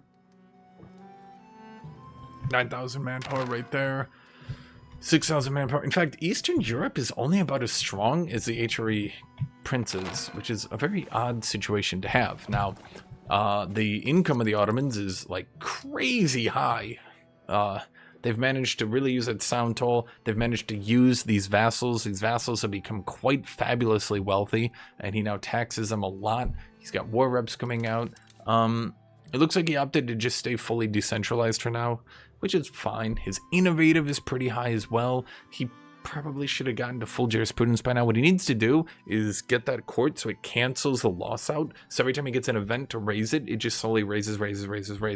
He got his capital economy high, so he's already pretty good on that one. His communalism is very high, so free subjects is very high as well. So he does seem to have totally turned this nation around. Yeah, not much more to say on that one. Now, what he could start doing, due to the fact that he has, 3 million pops, he could start slapping granaries down on everything. That would be a pretty good way to make money. Well, maybe he couldn't slap them down on Constantinople. Well, maybe he should build a little bit less on Constantinople, or you know what he should do? Yeah, this makes a lot of sense to me. He's got a lot of buildings in Constantinople that he's not making money on, and if he actually just deletes these, that's a lot of naval supplies. If he deletes these, I mean, he doesn't, it's like, it's making money, but it's not big enough to care. Brewery, we don't need that either. And then that frees up, how many building slots does that free up? 162. Still not enough. Well, you want those granaries, so he would have to start moving. Oh, Poundlock Canal, build the Poundlock Canal in the protected harbor. What are you doing? What are you doing? Well, actually, he doesn't need to do that. No, actually, he doesn't. He's got full anyway. Huh. That's kind of amusing. Wait, he literally doesn't need them. It's just that good. Geez, I would probably move the masonry elsewhere. At any rate, he does need to get these granaries, because that's like hella pop growth. I think everybody needs to get granaries everywhere. Granaries are so much pop growth. That's why we're doing good on the Austrians. But, some people, they're trying to focus different things. I think he's trying to focus getting his army up to date, getting his navy up to date. We've got a very strong navy right here. Lots of Mediterranean galleys exerting naval control on everything. Yeah. Now, I did notice he probably doesn't need to go Carracks. He probably doesn't need to, because next patch they're buffing galleys a bit. I mean, we'll see, but I don't think he needs to. At any rate, the Ottomans have totally turned it around. They didn't go to war last session. They just built up a lot, but they're very wealthy. Once again, we have a jump scare called roads. We just don't build roads. He did get a lot more roads, like a lot more, and this is actually doing quite better than it was previously. I see some areas here, like that's 10 iron, right? Like there's just no point, in my opinion, to not just getting that road to get the proximity down. There's just no point to it, right? Because that's just free money. I mean, it'll cost a little bit up front, but then it's free money for the entire rest of the game. So just get those roads down. That's good money right there. And then that takes us to Bulgaria, who obviously is a bit not as rich as the Ottomans, unfortunately. As you can see with their income, we're down to 183, which is not a good number when you've got the giant Turks on your border. Now, of course, Bulgaria does have the disadvantage, much like the HRE princes, where they just, unfortunately, don't have content. They've got some content, but they don't have a lot of it, and because of that, that means that they're just going to generally be a bit weaker than the Ottomans. Trade income's good. Diplomacy, they make a lot of money from their Thessalonica vassal. This Thessalonica vassal is, oh my god, they're so rich. Okay, Well, yeah. I mean, his proximity goes down because remember he went down this river. So he's got pretty solid control down this river. How are we doing on roads? Please tell me we built roads. I'm going to lose my mind. Okay, we're nearly full roads. This is like actually good. Like, oh my God, I've never seen a nation actually build roads. Building roads. Imagine it. Imagine actually building roads and then getting control on your country and then making money from having control. So he's got 600 tax base. The Ottomans only have 484 tax base. Despite that, the Ottomans make nearly 100 more dollary dues. Bulgaria is very centralized compared to the decentralized Ottomans. Pretty good on innovative, pretty decent spiritualist. Aristocracy is decently up there. Free subjects is pretty high. So he gets 900 pop growth, but that's just not enough.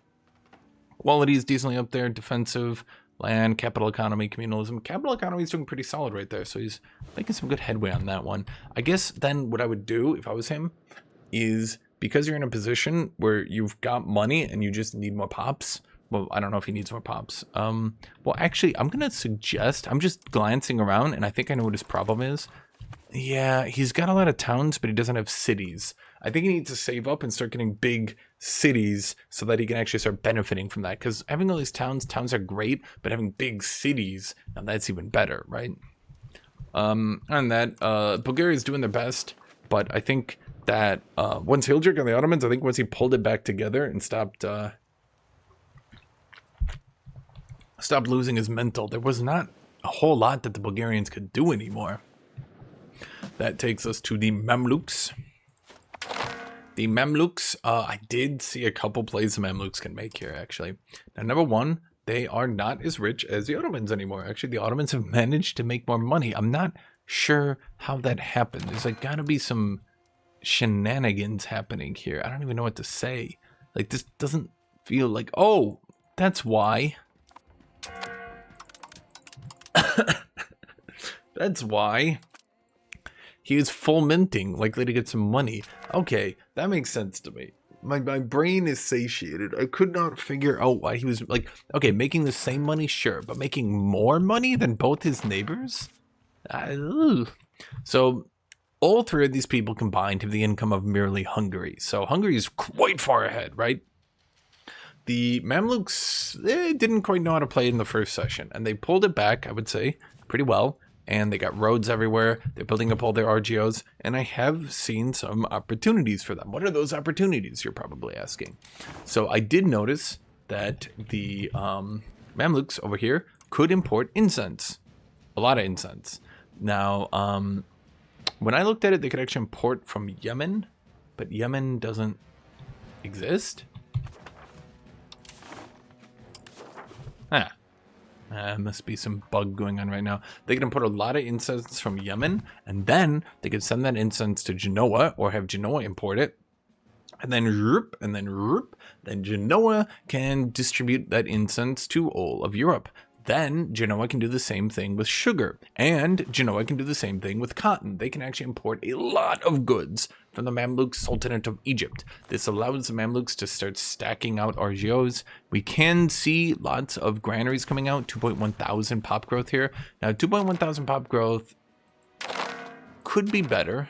I mean, Spain's generating more, France is generating more. That's about it, though, right? They could be doing a bit better. I do think that they tried to do the slavery thing. Yeah, they're importing a bunch of slaves. I'm not sure if that's working or not. I feel like if it was working, they would definitely have more slaves. Although, yeah, slaves are 73,000. It should be higher. That should definitely be higher. I think if I had to guess here, if I had to wager, if I had to guesstimate, I think maybe if he built more Mamluk barracks, I'm not sure. There might be some solution here. But there's definitely a way that the Mamluks can grab those goods and shoot them out to Genoa, who will then shoot them out to all of Europe. And I think that's going to benefit them a lot. Georgia, of course, quit. And now they're just being slave raided by the Ottomans on cooldown. So, Yemen killed Ethiopia. There, unfortunately, isn't a lot to talk about with the Yemen situation. They've just been down here. They killed their rival, and then they exist now, I guess. Not sure what to say. Now, actually, I'm going to go back to Mamluks because they did do a few things. They have a lot of research, 2.25. Now, of course, they do have the El Azhar Madrasa, But when all the Europeans combined into Latin, that did mean that the power of the liturgical language for Islam went down because it compared to the highest power and they went down. He is getting coastal forts here as well, so he's probably a bit afraid of those Europeans coming out for him. We are seeing a lot of these dhows over here. I think these are transports? Or these... No, these are merchant vessels. Yeah, these are merchant vessels. So he's trying to get his maritime presence. Looks like he was doing Mediterranean galleys and then also went through to try to get into heavy ships. If he wants to fight, unfortunately, he's going to have to actually do... If I go to the topography map mode, yeah, he has inland sea, but he doesn't have narrows. Narrows are the only place where you can actually beat heavies with galleys. Otherwise, you lose a little bit. Narrows, well, I should say narrows don't even beat. They actually go even, which isn't where you want to be. So he probably is going to have to do heavies, which is super jank. I don't like the balance on that. Even next patch, I don't know. Other than that, let's see. Looking around at this income, you could bump that up a little bit. I have to imagine, well, he's making good money. His sliders are good, really good. Well, I mean, he went full decent, full aristo, innovative. Now, he did go free peoples as well, and we can see the problem with everybody who goes free peoples is that reduces the amount that you could tax the commoners. And I mean, if we look at this, right? If he could tax these serfs more, he would be making about like 40-50 more gold. Then that 40-50 more gold would snowball and snowball and snowball. So yeah, it's pretty strong. But other than that, he's just building a lot. And he's getting these roads up and he's getting proximity. I'm sure he's got bridges everywhere. Once he gets proximity up to here, that'll be pretty good. He could maybe start annexing some vassals over here. He can maybe get Cyprus, but no, that's under control of two Sicilies. Oh man, I didn't even see that. Two Sicilies is really doing a Mediterranean right now. Do they even have them? Huh. So Mamluks are doing, I would say they're doing about as well as they could. I would like to see that income get up a bit more. I don't know how he's going to get that income up a bit more, but he definitely needs to get it up higher. I mean, he could turn up fort maintenance, but barely doing anything. He's paying so much for stability. We really do value this high stability, don't we? Man, but you have so many clergy that I definitely really, you could save money on your stability. I don't think you need 120 stability, right? So he could save money on this. And then he could use that money to go to other things, you know, perhaps like, you know, building up his country a bit quicker. I think that would definitely be my play. I also looked through his laws a bit. I did see some laws that he could definitely do a bit better. I saw that under, let's see, was it that one? I saw he could change his non-culture levy size to legitimacy. That legitimacy would then save him money by saving on his cost to court. So that would definitely be an improvement in my opinion. And then I saw under, oh man, it was one of these. Was it you? Well, he could do naval audits to push more naval. That's pushing serfdom. Oh, that's what I saw. Yeah, he's pushing serfdom on that, but he should take that away so that pushes more free subjects. Yeah, so basically what he needs to do is take away serfdom from this one and push that to anything else, realistically speaking. He just put that to burger happiness. I mean, that would do totally fine, right? I think one of his big issues, if I had to guess, his crown power could maybe be a little bit higher. And that legitimacy is going to help him a lot, by the way, if he gets that 10 legitimacy, because 2 cost of court increases that cost of court a lot.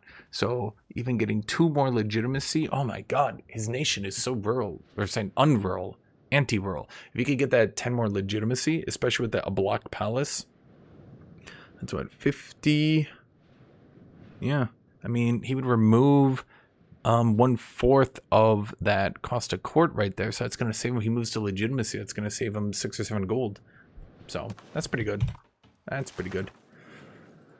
Let's see. Then we only got the Persian Empire up. Now, these were the Timurids. They formed the Persian Empire. They've been doing their best. they of course ran into the problem of Persia. What's the problem of Persia? The problem of Persia is that now you're in Persia, and now you've made your capital Isfahan, and now you can't get any proximity because everything here sucks. It's all hills, and that's no good. It's all hills, it's all plateau, it's all mountains. Reasonably, I don't think this makes any sense, but basically, yeah, you can't get any control in Persia because a plateau just keeps hitting you over and over and over. It's the same problem Spain has, and why, in my opinion, they kind of just have to play down here. A lot of people are playing Spain and just going for this and going for the kill Portugal play because it is so hard to maintain control over plateaus. I think plateaus are way too penalizing for something that ends up just covering large swaths of the map. It's so weird how, like, Spain, uncontrollable crap, right? Like, not even about the hills, not even about the mountains. It's just the plateaus do that, right? I don't know. And then Persia ends up being the same thing where you can't even control, like, the historical Persian area because those plateaus are destroying you. But his horse archers keep going down every time we look at him. Every time we look at him, those horse archers are a little bit weaker. His income is at least stabilized at 82. He's paying for a lot of diplomacy, likely due to being fully... No, he's not decentralized. Well, he's trying to keep his vassals loyal, but he's also decentralized. 100 aristocracy is pretty good. I imagine that's not really helping him with the noble price. Oh, Muslim lineage. Wait a minute. Oh no, you do have that as well. Actually, does Hildred give that? Yeah. Oh wow, that actually does help them. Oh, because he's strengthening government. Oh man, he pulled every trick out of the bin to get his income to be higher than Bulgaria. I mean, it's working. If it works, right? Oh man, Hildred used every trick. So what he's doing, I was explaining this earlier, he strengthens his government, and then he pays less for his cost of court. You see that? And that is pretty strong, I would say, because you strengthen that government. You got the nobles, the Muslim lineage, Diwani script. That's a... Huh. Wait, Diwani script right now is cultural influence, multi-legitimacy. Huh. What are they doing? I saw that on the next patch. They nerfed that into the ground. Why did they do that? Yeah, then it's going to be multi-legitimacy. But why would they sack you? Okay, whatever. We'll talk about that if we talk about it. At any rate, Persia's not doing too hot. Maybe like in 2 more sessions they can pull it online. But for now, everybody's kind of ignoring them because they're not really that threatening anyway. The research rate on them is... actually, it's not too bad. I was expecting a lot worse. It's actually better than the Ottomans. Either way, I don't expect much to be coming out of the Persians for a while. The main hotspots are, of course, going to be surrounding me. Poor Austria in the middle of 3 gigapowers. Gonna come down to whether or not Hungary and Bohemia work together. If they do, doom to Europe. If they don't, maybe they kill each other. Who can say? They probably will work together against me. In the England versus Castile war, I think England's pretty much just got it locked down. Not much they can do. Portugal's doing their best, but it's Portugal. Emphasis on poor. Then we got Sweden.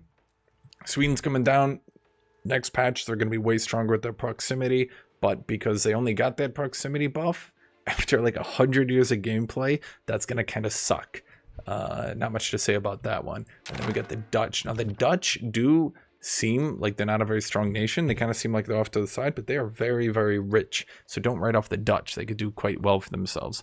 Although, I do actually want to check these sliders.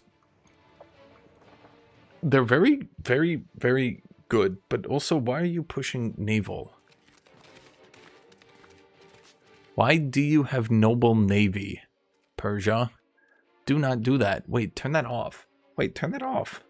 Literally, yoink that. Why are you doing that? Why are you doing that?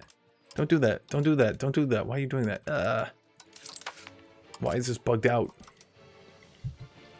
Oh, it's 88 stability to drop, but why did you implement it in the first place? Okay, but what we could do, he can't put his ruler on because she's a woman. Dang. Huh. I don't know then. Oh well. Well, that's gonna be it for this one. We'll see what happens next season. Do we call these seasons? Next weekend? Thus far, I think that Hungary's obviously done the best. I don't think there's any question about that. After Hungary, I would then say England's done the best. But I would say England's probably done the best from what they had. Hungary's got a lot of gold and they're doing... Well, I mean, they just got a lot of gold, right? But I'm not saying they're playing poor with their gold. They're playing quite good with their gold. It's just, you know, England kind of starts from further behind, right? Spain, not doing too great. He had some ideas. I'm not sure they're working out. Portugal, well, Portugal and Morocco, both of them are very sad. But Portugal's doing a bit better, I would say, at the very least. Naples is kind of a juggernaut, uncontested. There's no one who can really do anything about them. I think Hungary is at least contested on land, potentially, but there's no one around Naples who can seemingly stop them from just not gobbling at full speed, but they are gobbling in slow motion everything around them, right? Austria, plucky little emperor, probably gonna die, we can say. Hesse, they won that 1v2. We're expecting good things from you, Hesse. And yeah, that's gonna be the video. I hope you all enjoyed this. I know, oh yeah, make sure to like, make sure to subscribe, make sure to leave a comment down below. I know that the people who watch these videos, there's not a whole lot of them. So yeah, you know, the more you guys help me, the more it helps me continue to make these. This sort of video is more of a hobby project than something I think is really gonna get that many views though, right? So, you know, again, thank you all for watching. Thank you all for being here. Thank you, everybody. And as always, I hope you all have a great rest of your day.